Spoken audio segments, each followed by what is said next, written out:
Second grade का जो paper 2 हुआ है उसके क्वेश्चन देख लेते हैं। पूरा पेपर मिल चुका है। वीडियो शुरू करने से पहले आप लोगों से एक बात कहूँगा, जो लोग नए हैं तो प्लीज़ चैनल को जरूर सब्सक्राइब कर लें। चलिए स्टार्ट करते हैं। आज के सेशन में पहला क्वेश्चन है, दुग्ध उत्पादन की दृष्टि से भारत का विश्व में कौन सा स्थान है। तो देखिए इसका आपका क्या हो सकता है, इसका आंसर आपको कमेंट बॉक्स में कमेंट करके बताना है। ओके, अगला क्वेश्चन देख लेते हैं।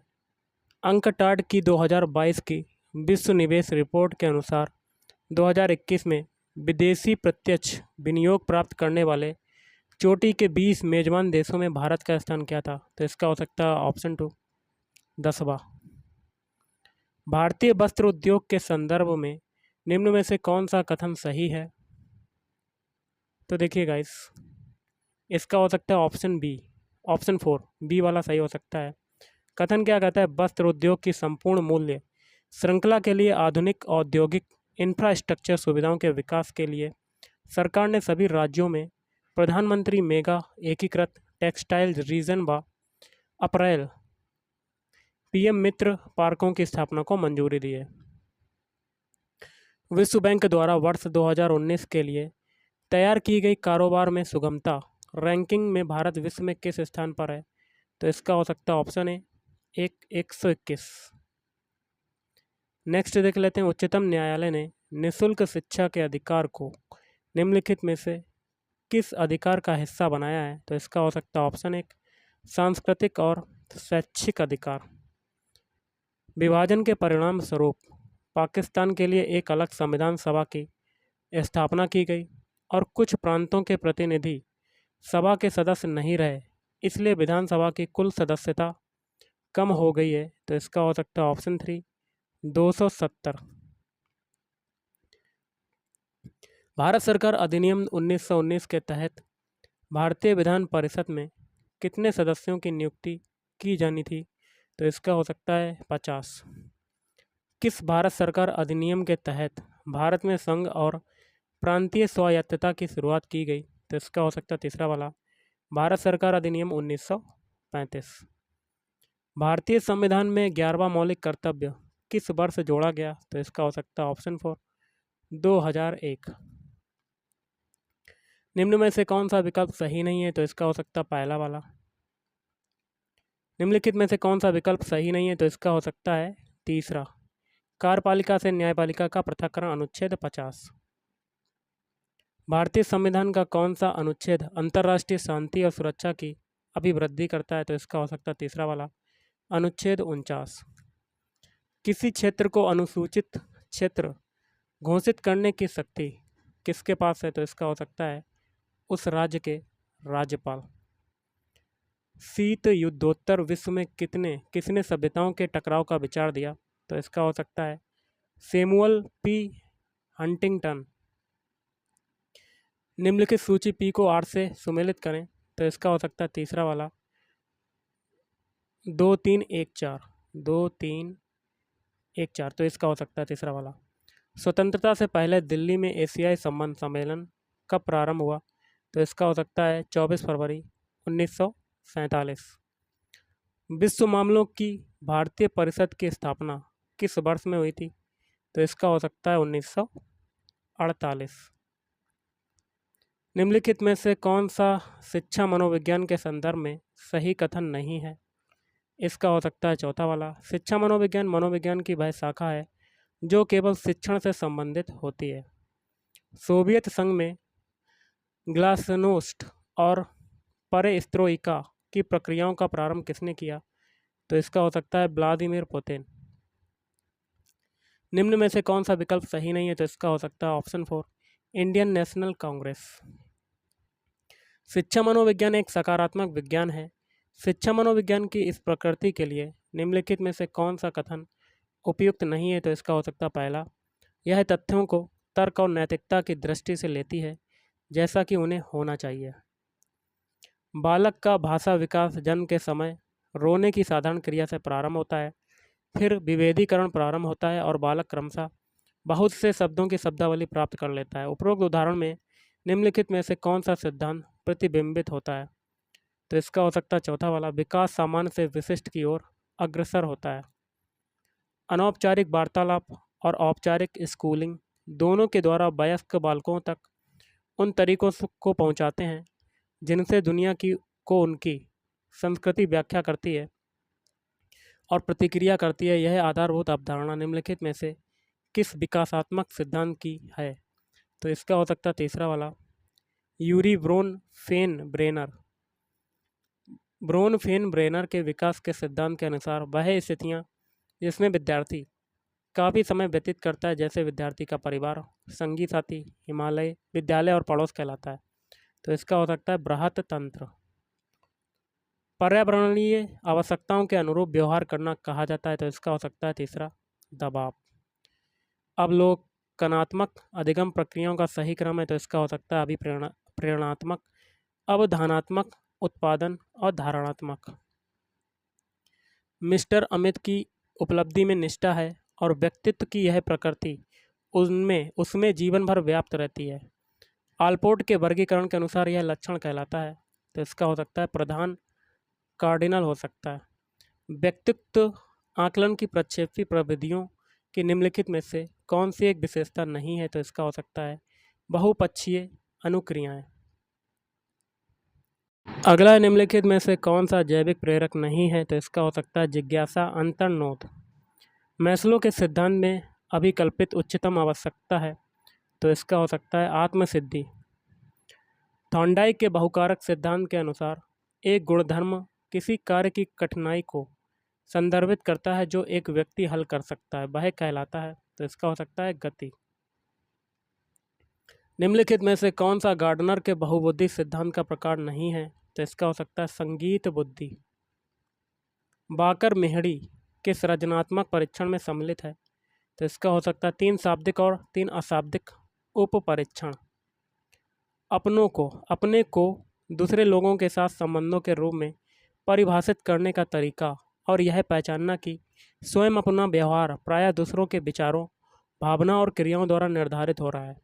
आत्म प्रत्यय का यह दृष्टिकोण क्या कहलाता है? तो इसका हो सकता है सांवेगिक। विद्यार्थी को नई विषय वस्तु को छोटे छोटे भागों में सरल पदों में पूर्व में जो वह जानता है उससे संबंधित कर प्रस्तुत करना चाहिए। शिक्षण की यह व्यूह रचना निम्नलिखित में से किसके लिए सर्वाधिक उपयुक्त है? तो इसका हो सकता है धीमी गति के अधिगमकर्ता। प्रतिभाशाली बालकों पर निम्नलिखित में से कौन सी विशेषता लागू नहीं होती है? तो इसका हो सकता है जल्दबाजी या अकाल प्रवणता। लोग अपना वोट प्रायः अपनी भावनाओं के अनुसार करते हैं, बजाय इसके कि उम्मीदवार की अपनी विशिष्ट नीतियां किस प्रकार की हैं। इस आधार पर अभिव्यक्ति का यह घटक है। तो इसका हो सकता है भावात्मक। वन विभाग की 2021-22 की प्रशासनिक रिपोर्ट के अनुसार राजस्थान का 21 मार्च 2022 को कुल वन क्षेत्र था। तो इसका हो सकता है 32,862 वर्ग किलोमीटर। राजस्थान में अलसी उत्पादक प्रमुख जिले हैं। तो इसका हो सकता है अजमेर, पाली, नागौर और सीकर। निम्नलिखित कथनों पर विचार कीजिए एवं नीचे दिए गए कूट से सही उत्तर का चयन करना है। तो इसका हो सकता है ए और बी। ए है अनुप्रस्थ बालुका स्तूप चुरू और झुंझुनू जिलों में मिलते हैं। बी है अवरोधी बालुका स्तूप पुष्कर क्षेत्र में मिलते हैं। मेवात एवं डोंग क्षेत्र निम्नलिखित में से कोपेन के किस जलवायु प्रदेश में सम्मिलित हैं? तो इसका हो सकता है CWG। वह कौन सी नदी है जो अरावली के पश्चिमी ढालों से निकलकर सिरोही के कुछ क्षेत्रों में से बहते हुए कच्छ की खाड़ी में लीन हो जाती? तो इसका हो सकता है मोरेन। 2011 की जनगणना के अनुसार निम्नलिखित में से किन जिलों के समूह में सबसे कम जनसंख्या घनत्व अंकित किया गया? तो इसका हो सकता है बाड़मेर, बीकानेर, जैसलमेर। सूची को सूची 2 से सुमेलित करना है और सही उत्तर को चुनना है। एक में पशुधन, एक में नस्ल। तो इसका हो सकता है चौथा वाला 2, 4, 3, 1। राजस्थान का निम्नलिखित में से कौन सा जिला राज्य का प्लास्टिक केंद्र या हब माना जाता है? तो इसका हो सकता है अलवर। कोलबी कंदरा, बौद्ध कंदराएं और चांदखेड़ी जैन धार्मिक स्थल किस जिले में स्थित हैं? तो इसका हो सकता है झालावाड़। पुरातत्वविद नील रत्न बनर्जी और कैलाशनाथ दीक्षित निम्नलिखित किस पुरास्थल के उत्खनन से संबद्ध रहे हैं? तो इसका हो सकता है बैराठ। घटियाला शिलालेख का संबंध मंडोर शाखा के किस प्रतिहार शासक से है? तो इसका हो सकता है रज्जिल। अगला है अजमेर का पहला चौहान शासक जिसने अपने नाम पर सिक्के जारी किए थे वह था? तो इसका हो सकता है अजय राज। अलाउद्दीन खिलजी कि निम्नलिखित राजपूत राज्यों की विजय का सही कालानुक्रम क्या है? तो इसका हो सकता है तीसरा वाला 2 3 4 1। 2011 की जनगणना के अनुसार राजस्थान के कौन से जिलों में 75% से अधिक साक्षरता है? तो इसका हो सकता है जयपुर झुंझुनू। निम्न में से किस सभ्यता को भारत में सभी ताम्रयुगीन सभ्यताओं की जननी माना जाता है? तो इसका हो सकता है गणेश्वर। गिलुंड और भगवानपुरा किस सभ्यता से संबंधित हैं? तो इसका हो सकता है बैराठ। मेवाड़ प्रजामंडल की स्थापना वर्ष 1938 में किसकी अध्यक्षता में की गई? तो माणिक लाल वर्मा हो सकता है। मेव कृषक आंदोलन का मुख्य नेता कौन था? तो इसका हो सकता है बख्शी गुलाम मोइनुद्दीन। खानबाग के युद्ध में निम्न में से किसने राणा सांगा का पक्ष बदलकर बाबर का साथ दिया? तो इसका हो सकता है झाला अज्जा। निम्नलिखित किस ब्रिटिश अधिकारी ने तात्या टोपे को फांसी देने के लिए ब्रिटिश सरकार की आलोचना की थी? तो इसका हो सकता है कैप्टन CL सॉबर्स। हमें भारतीय इतिहास में स्वतंत्रता सेनानियों के अनेक ऐसे उदाहरण मिलते हैं जिन्होंने भारत की स्वतंत्रता के लिए अपने पुत्रों का बलिदान कर दिया था, किंतु केसरी सिंह बारहट का एकमात्र ऐसा उदाहरण है जिन्होंने अपने पुत्र के साथ साथ अपने दामाद को भी मातृभूमि की स्वतंत्रता प्राप्ति के लिए बलिदान करने के लिए भेज दिया था। यह कथन किसका है? तो इसका हो सकता है जमुना लाल बजाज। निम्नलिखित में से कौन सा मंदिर मंदिर स्थापत्य कला की मारू गुर्जर शैली का है? तो इसका हो सकता है किराडू का सोमेश्वर मंदिर। कलाकार निहाल चंद्र चित्रकला के किस स्कूल से संबंधित हैं? तो इसका हो सकता है हाड़ौती स्कूल। राजस्थान में त्योहारों की शुरुआत श्रावणी तीज से होती है और अंत किससे होता है? तो इसका हो सकता है गणगौर। सिरोही राज्य का राजस्थान में पूर्ण विलय कब हुआ था? तो इसका हो सकता है 25 जनवरी 1950। तिलवाड़ा का मेला निम्नलिखित किस लोक देवता की स्मृति में भरता है? तो इसका हो सकता है देव नारायण जी। बीकानेर के निकट संबरा स्थल को किसने अपना कर्मस्थल बनाया? तो इसका हो सकता है जाम्बोजी। किस संविधान संशोधन अधिनियम द्वारा राजस्थान में राज प्रमुख के पद को समाप्त कर दिया गया था? तो इसका हो सकता है 7वें संविधान संशोधन अधिनियम। राज्यपाल द्वारा प्रख्यापित अध्यादेश की मंजूरी आवश्यक है? तो इसका हो सकता है राष्ट्रपति द्वारा। आपातकाल के दौरान राजस्थान के मुख्यमंत्री कौन थे? तो इसका हो सकता है भैरव सिंह शेखावत। मध्यकाल में खनगा एक प्रकार का था? तो इसका हो सकता है सिर का पहनावा पगड़ी। गबरी नृत्य का संबंध किस जनजाति से है? तो इसका हो सकता है कालबेलिया। अहिरवाटी बोली राजस्थान के किस क्षेत्र में बोली जाती है? तो इसका हो सकता है मेवात। निम्नलिखित में से कौन राजस्थान के मुख्य सचिव थे जब भारतीय राष्ट्रीय कांग्रेस दिसंबर 2018 में सत्ता में आई? तो इसका हो सकता है श्री निरंजन कुमार आर्य। राजस्थान लोक सेवा आयोग के बारे में निम्नलिखित में से कौन सा कथन सही है? नीचे दिए गए कोड से सही उत्तर को चुनना है। तो इसका हो सकता है ABC। निम्न में से कौन सा कथन राजस्थान मानवाधिकार आयोग के संबंध में गलत है? तो इसका हो सकता है चौथा वाला वर्तमान में इसमें अध्यक्ष रहित सहित कुल 3 सदस्य हैं। अगला देख लेते हैं हम लोग। राजस्थान विधानसभा के लिए पहले आम चुनावों में कांग्रेस के बाद जिस राजनीतिक दल को सर्वाधिक स्थान प्राप्त हुए थे वह था? तो इसका हो सकता है भारतीय जनसंघ। हाल ही में किस राज्यसभा को राजस्थान की राज्य स्तरीय जन अभियोग निराकरण समिति का सदस्य मनोनीत किया गया है? तो इसका हो सकता है रणदीप सुरजेवाला। मुख्यमंत्री चिरंजीव स्वास्थ्य बीमा योजना के संबंध में कौन सा कथन गलत है? तो इसका हो सकता है दूसरा, इस योजना में पात्र परिवारों को 1998 पैकेज उपलब्ध कराए गए हैं। अगला है मुख्यमंत्री कामधेनु पशु बीमा योजना 2023 के बारे में निम्नलिखित में से कौन सा कथन सही नहीं है? इसका हो सकता है दूसरा, एक पशुपालक जिसकी वार्षिक आय 8 लाख रुपए से अधिक है उसे इस योजना के तहत प्रत्येक पशु के लिए अधिकतम 500 रुपये प्रति वर्ष प्रीमियम देना होगा। 26 जून 2023 को वाणिज्य भवन नई दिल्ली में आयोजित क्रेता विक्रेता गौरव सम्मान समारोह में केंद्र सरकार द्वारा राजस्थान के उद्योग एवं वाणिज्य विभाग को कौन सा पुरस्कार दिया गया है? तो इसका हो सकता है जैम एक्सीलेंस। हाल ही में किस टीम को हराकर Rajasthan rebels team taekwondo premier league के पहले चैंपियन बने? तो इसका हो सकता है पंजाब रॉयल्स।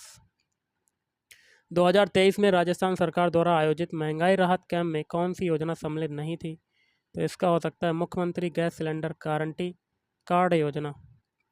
जून 2023 में जर्मनी में आयोजित आयरनमैन वर्ल्ड चैंपियनशिप राजस्थान की किस महिला खिलाड़ी ने 13 घंटे 47 मिनट में 3.8 किलोमीटर तैरकर 180.2 किलोमीटर साइकिल चलाकर और 42.2 किलोमीटर दौड़कर अपने उत्कृष्ट प्रदर्शन के लिए 7 पूरी की? तो इसका हो सकता है सोनिया शेखावत। विश्व ओजोन दिवस कब मनाया जाता है? तो इसका हो सकता है 16 सितंबर। निम्नलिखित देशों का सही अवरोही क्रम उनकी कुल जनसंख्या अनुसार 2023 के अनुसार है। तो इसका हो सकता है CAB-D। ओके। राजस्थान की किस महिला खिलाड़ी ने उत्तराखंड की एंजल पुनिरा के साथ हाल ही में लखनऊ में आयोजित बैडमिंटन की ऑल इंडिया सब जूनियर रैंकिंग टूर्नामेंट के अंडर 15 मिक्स डबल्स का खिताब जीता? तो जगजीत कालरा हो सकता है। गलत युग्म का चुनाव करना है? तो इसका हो सकता है ओखोटस्क अटलांटिक। निम्नलिखित में से किस क्षेत्र में अत्यंत शांत स्थिति रहती है तथा पवन की क्षैतिज गति का अभाव रहता है? दोनों गोलार्धों में 50 डिग्री से 60 डिग्री के बीच। तेंदू पलास बेल खैर किसके सामान्य वृक्ष हैं? तो इसका हो सकता है आर्द्र पर्णपाती वन। इडुक्की जल विद्युत परियोजना अवस्थित है? तो इसका हो सकता है तमिलनाडु में। कौन सा सुमेलित नहीं है? तो इसका हो सकता है कैगा कर्नाटक हो सकता है। भारत के लिए अप्रैल-नवंबर 2022 के दौरान निम्न में से कौन से 3 देश शीर्ष निर्यात गंतव्य रहे? तो इसका हो सकता है USA, सऊदी अरब और UAE। वैश्वीकरण शब्द किसने दिया? तो इसका हो सकता है थियोडोर लेविट। निम्नलिखित में से हिमालय की सबसे पश्चिमी चोटी कौन सी है? तो इसका हो सकती है धौलागिरी। पूर्णा, गिरना और पंजारा किस नदी की शाखा है? तो इसका हो सकता है ताप्ती। तो गाइस आज के इस वीडियो में इतना ही। Thank you.